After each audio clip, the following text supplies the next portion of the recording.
तो चलिए इस वीडियो में हम लोग मोमेंट एरिया थ्योरम का सेकंड थ्योरम समझेंगे, उसका प्रूफ समझेंगे।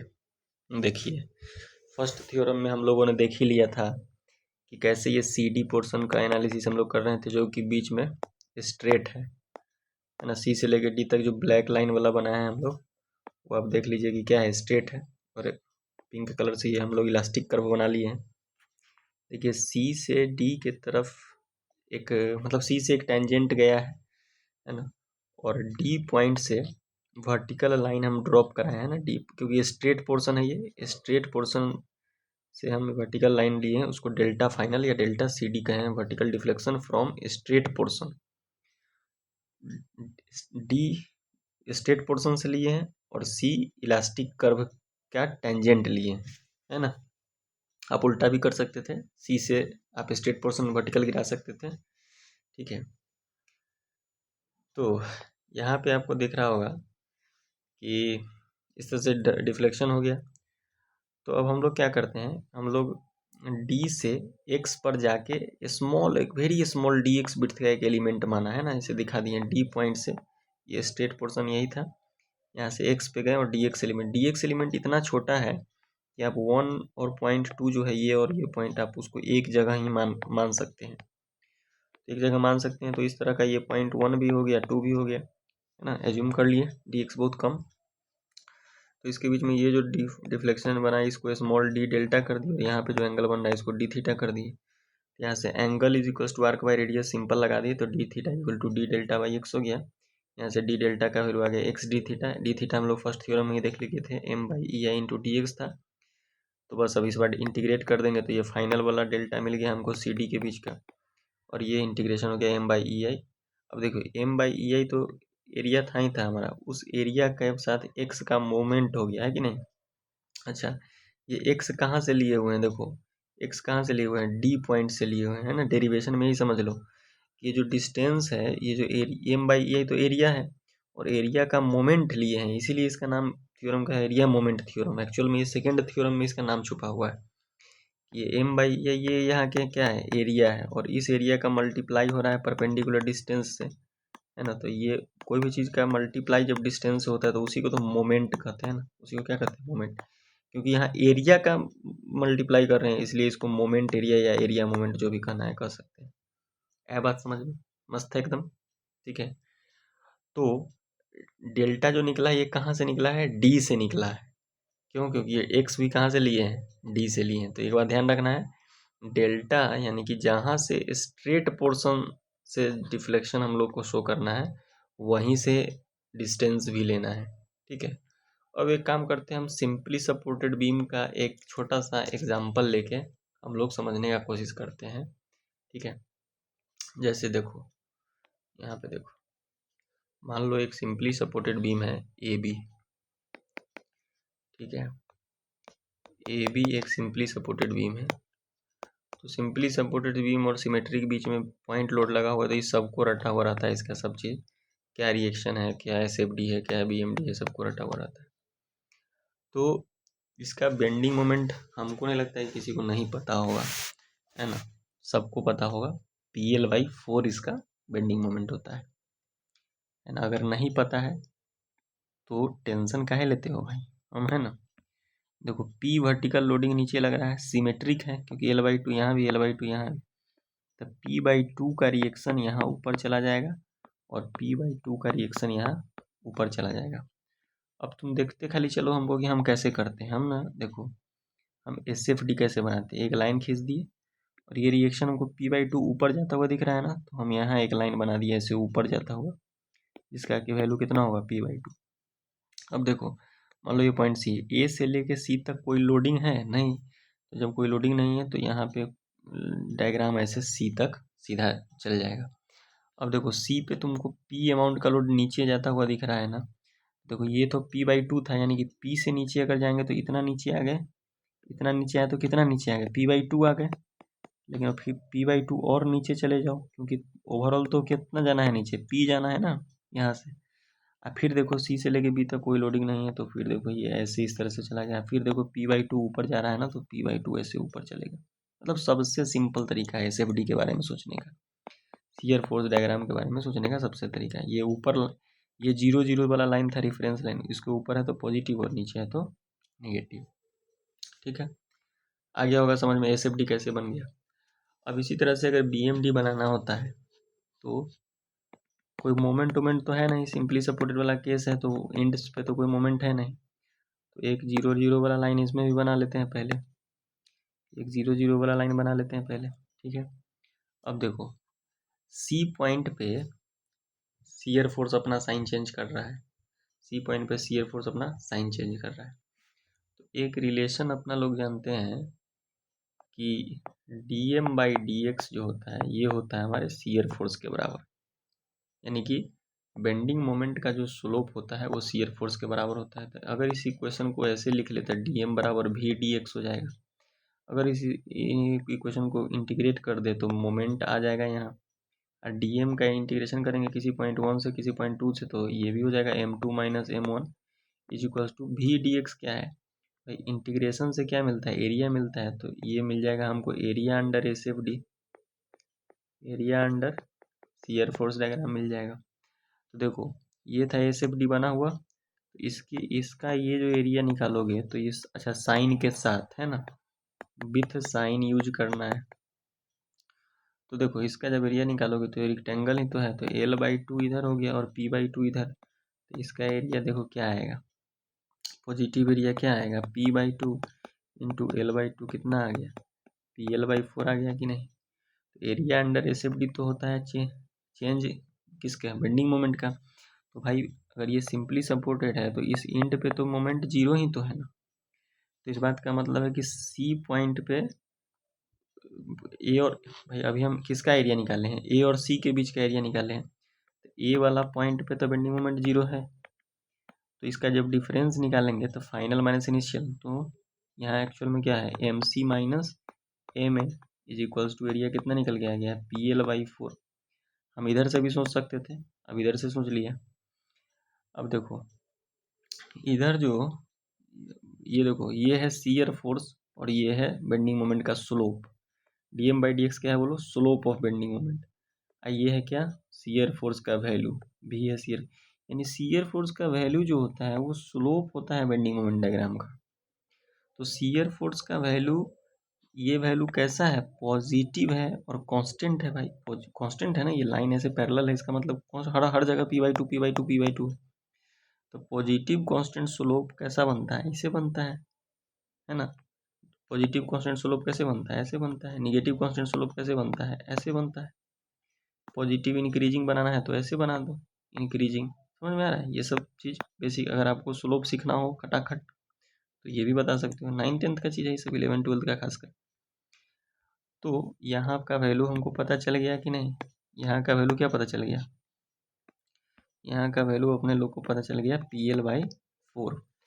अब फिर देखो इधर वाला पार्ट में आ गए तो इसका निगेटिव एरिया भी तो क्या हो जाएगा PL/4 ही, लेकिन माइनस मतलब निगेटिव एरिया हो जाएगा PL/4, तो ये वाला पॉइंट तो हो ही गया।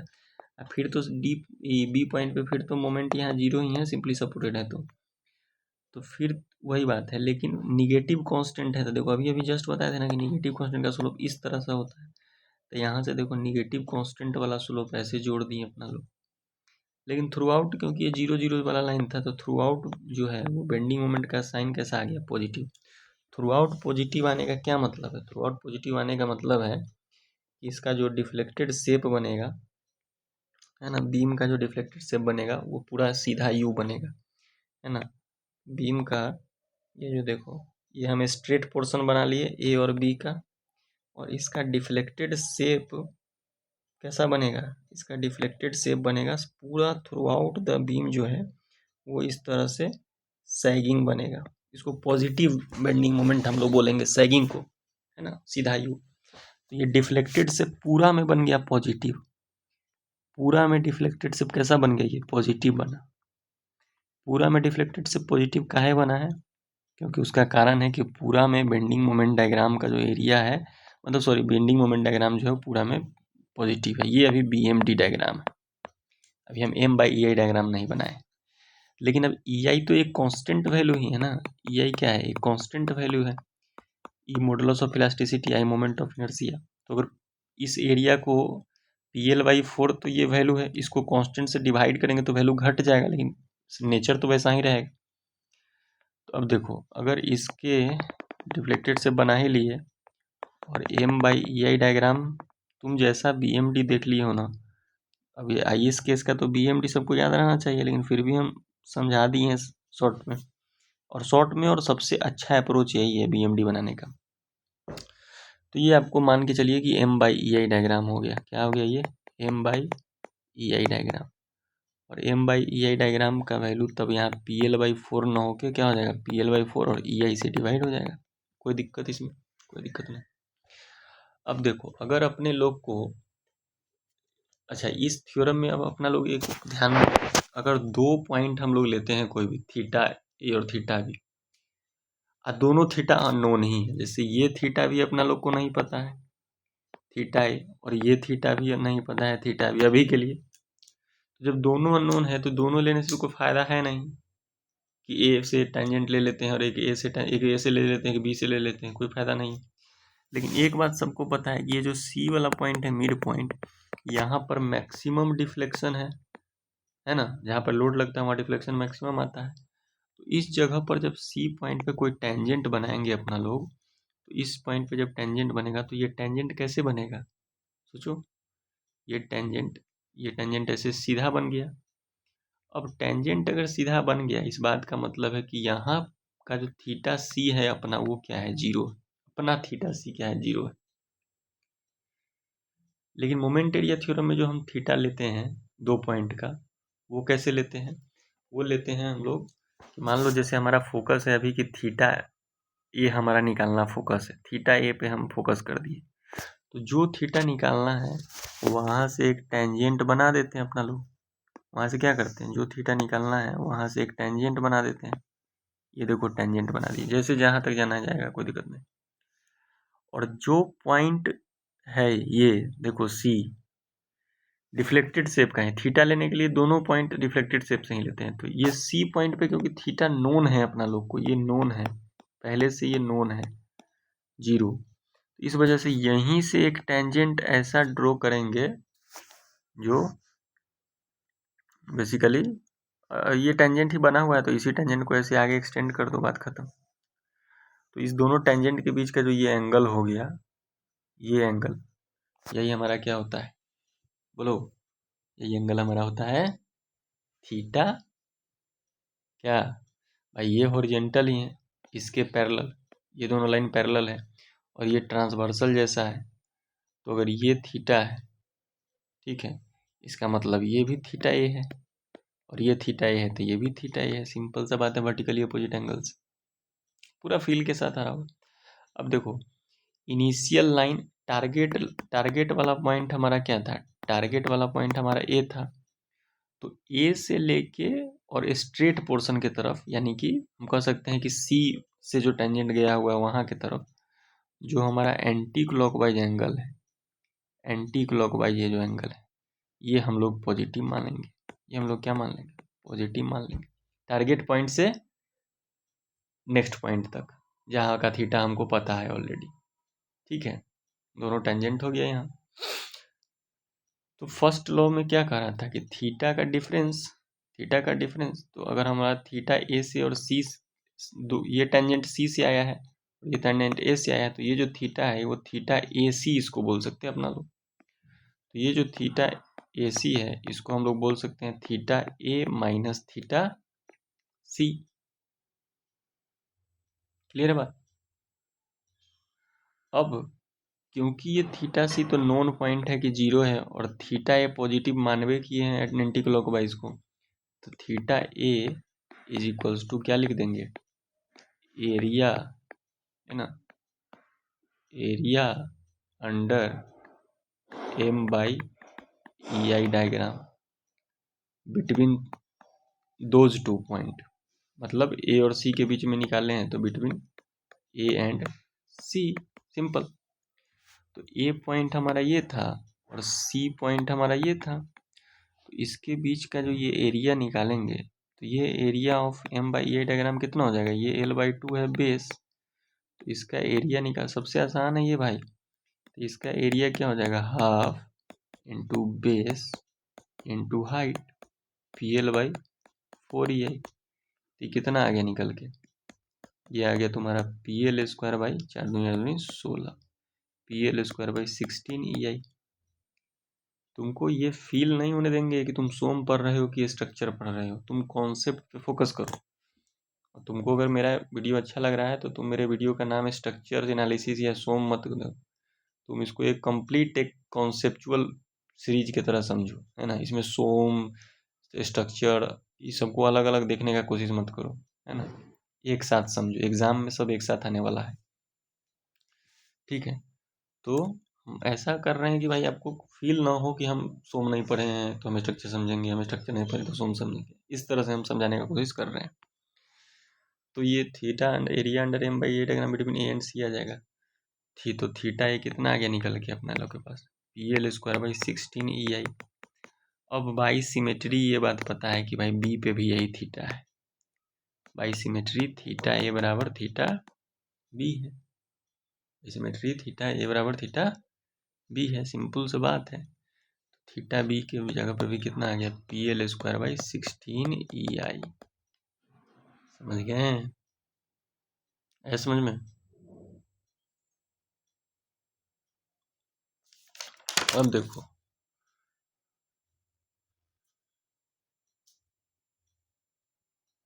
हो गया, इसमें कोई दिक्कत, 16 मिनट हो गया। अब थोड़ा सा जल्दी जल्दी थीटा C डेल्टा निकालने का भी सिखा देते हैं। तो ये जो बीच में ये जो डेल्टा मैक्स निकलेगा वो कैसे निकलेगा भाई, तो डेल्टा मैक्स के लिए क्या बताए थे कि डेल्टा निकालना है कहाँ अपने लोग को,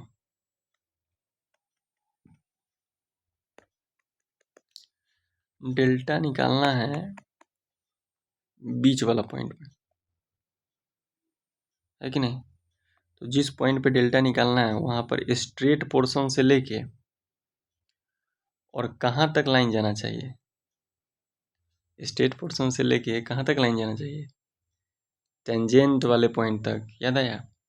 तो अभी सोचो अगर यहाँ से तुम स्ट्रेट पोर्शन यहाँ से अगर 90 लेके ऐसे सोच रहे होगे तो ये वाला टेंजेंट यहाँ थोड़ी जाएगा, ये वाला टेंजेंट तो ऐसे चला जाएगा यहाँ, तो फिर ये तो ये वाला डिफ्लेक्शन देने लग जाएगा पूरा। आ रहा है बात समझ में। और एक्चुअल में डेल्टा तो अपना लोग को ये निकालना है ना, ये निकालना है ना डेल्टा C या डेल्टा मैक्स जो भी बोल दो, ये इतना डेल्टा चाहिए। तो इतना डेल्टा तो यहाँ पर एक्स्ट्रा निकल जाएगा ना इस तरह से, ऐसा समझ में। तो फिर यहाँ पे हम लोग क्या करेंगे, यहाँ पे हम लोग ऐसे कर लेते हैं, कोई भी तो रिस्पेक्ट में निकालना ही है तो समझ लेते हैं ना। देखो ना ध्यान से, ये ऐसे हो गया, डिफ्लेक्टेड शेप इसका ऐसे हो गया। एक काम करते हैं कि जहाँ डेल्टा चाहिए, जहाँ डेल्टा चाहिए यहीं वाला पॉइंट, क्योंकि ये टेंजेंट ऐसे हॉरिजॉन्टल बन जाता है ना, हॉरिजॉन्टल टेंजेंट या वर्टिकल टेंजेंट इसका काम रहेगा। ये टेंजेंट ऐसे चला दिए और ऐसा नहीं कर सकते हैं कि ए पॉइंट से ही वर्टिकल स्ट्रेट पोर्शन, यहाँ का स्ट्रेट पोर्शन से ये वाला वर्टिकल लाइन निकाल दिए, तो ये डेल्टा C हो गया। तो किसी एक पॉइंट से वर्टिकल लाइन और किसी दूसरे पॉइंट से टेंजेंट मिलाना था, जहाँ से जो आसान पड़ जाए और जो निकालना है उसके अकॉर्डिंग सोच लेंगे, ये निकालना था, है समझ में। ठीक है, तो ये जो डेल्टा निकल गया ये वर्टिकल जहाँ से लेते हैं उसका डेल्टा कहलाता है। तो एक्चुअल में इसको कह सकते हैं कि सर ये ए पॉइंट का डिफ्लेक्शन है, पॉइंट ए का डिफ्लेक्शन है किसके रिस्पेक्ट में, टेंजेंट एट C के रिस्पेक्ट में, ए का डिफ्लेक्शन है C के रिस्पेक्ट में। तो बेसिकली हुआ तो यही ना, क्योंकि ये दोनों बराबर है, सिंपल। तो एक बात बताओ, हम बताए थे ना कि जहाँ से ये वर्टिकल लाइन जो, जहाँ से ये वर्टिकल स्ट्रेट पोर्शन से जहाँ से ये वर्टिकल लाइन जोड़ना है, डिस्टेंस वहीं से लेना है। ये देखो ये बात बता रहे थे यहाँ जो प्रूफ किए थे ऐसे, इस प्रूफ में हम लोग देखो वर्टिकल, यहाँ से वर्टिकल स्ट्रेट पोर्शन से ऐसे थीटा गिराए थे ना, ऐसे डेल्टा सॉरी, और टेंजेंट लिए थे सी से, तो वर्टिकल यहाँ से गिराए हैं, तो एक्स देखो वर्टिकल यहाँ से लिए थे जिस पॉइंट से वर्टिकल गिराए थे। तो वही अगर यहाँ पे अगर अपना लोग को अब एरिया निकालना होगा बाई ए डायग्राम का, तो ए पॉइंट से वर्टिकल लाइन गिराए हैं, ठीक है। तो एक्चुअल में ये जो यहाँ पे जो वर्टिकल डेल्टा है, ये delta A with respect to C है, जहाँ से वर्टिकल है ना, जहाँ से वर्टिकल डिफ्लेक्शन बनाएंगे, वर्टिकल लाइन बनाएंगे, वर्टिकल लाइन बनाएंगे, एक्स वहीं से मेजर करेंगे, एक्स वहीं से मेजर करेंगे। आ रहा है समझ में? डेरिवेशन उतना काम का नहीं था, लेकिन रिलेट करने के लिए सब मैच कर रहे हैं। तो अब देखो, अगर तुम्हारे पास PL बाई 4AE वाला bending moment M by EI diagram ये है, ठीक है, तो तुम C और ये वाला C पॉइंट और ये वाला A पॉइंट, तो A और C के बीच का एरिया का मोमेंट लेना है। तो एरिया तो निकाल लोगे हाफ इंटू बेस, वो तो ऊपर जो स्लोप आया था वो एरिया ही तो था, लेकिन अब तुमको ये सोचना होगा ना कि डिस्टेंस कहाँ से लेना है बाबू। तो ये जो डिस्टेंस लेना है वो ए पॉइंट से लेना है, ये था मेरा टारगेट पॉइंट। टारगेट पॉइंट क्या था मेरा? ए। स्लोप में भी तुम यही को ना टारगेट माने थे, तो ए पॉइंट से लेंगे। अब क्योंकि ये एक राइट एंगल ट्रायंगल है, तो 90 डिग्री के तरफ से L/3 डिस्टेंस पे होता है CG। मोमेंट लेना है तो CG के अबाउट ही लेंगे, ठीक है, ये भी ध्यान रखो। तो इधर से L/3 डिस्टेंस पे होता है, तो इधर से 2L/3 पे होगा, है ना। एक राइट एंगल ट्रायंगल का जो CG होता है वो इधर से होता है L/3 डिस्टेंस पे, तो इधर से क्या होता है 2L/3। लेकिन यहाँ एक गलती ये मत कर देना कि L/3 रख देना है, यहाँ L की जगह L/2 है। तो यहाँ से जो ये CG है, ये वाला डिस्टेंस, ये 2L/3 तो होगा, लेकिन 2/3 और L के जगह पर क्या लिखाएगा L/2, तो ये बन जाएगा तुम्हारा L/3 डिस्टेंस। एक्स जो लेते थे, एक्स मेजर करेंगे यहाँ से लेके यहाँ तक, ये एक्स, ठीक है। एक्स का मान कितना आ गया? L/3 बस। तो अब ये अरे तो ये तो फिगर ट्रायंगल वाला ओरिजिनल है, तो इसमें थोड़ी हमको इंटीग्रेशन करना है और वो करना है, सीधे याद रखना है कि एरिया का मोमेंट लेना है। तो एरिया कितना निकाल लिए? एरिया तो निकाले हुए पहले ही से, PL/16 EI, PL की PL स्क्वायर, यहाँ देखो PL स्क्वायर है ना, स्लोप में, तो PL स्क्वायर बाई 16 EI, तो एरिया निकाल लिए। बीचे का ना एरिया था कि पूरा एरिया था? वो हाफ एरिया ही था, PL स्क्वायर बाई 16 EI, और एरिया इंटू एक्स कर दो तो मोमेंट हो जाएगा। तो डिफ्लेक्शन जो निकला है C, एक्चुअल में C का डिफ्लेक्शन है, ठीक है, यही डेल्टा मैक्स है, ठीक है, लेकिन बाई कॉन्सेप्चुअल ये डेल्टा क्या है? A का विथ रिस्पेक्ट टू C। तो इसमें एरिया का मोमेंट, तो एरिया इंटू एक्स कर दो, तो ये हो गया तुम्हारे पास PL स्क्वायर बाई 16 EI, और यहाँ तुमको L/3 का मल्टीप्लाई करना है, तो ये क्या हो गया देखो निकल के PL³ by 48 EI।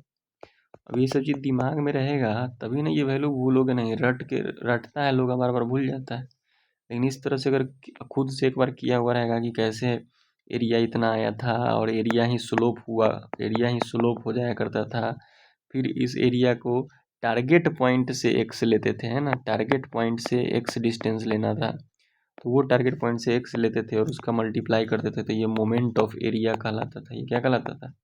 Moment of area. तो ये सेकेंड थ्योरम हो गया, यहाँ से PL³ बाई 48 EI आ गया।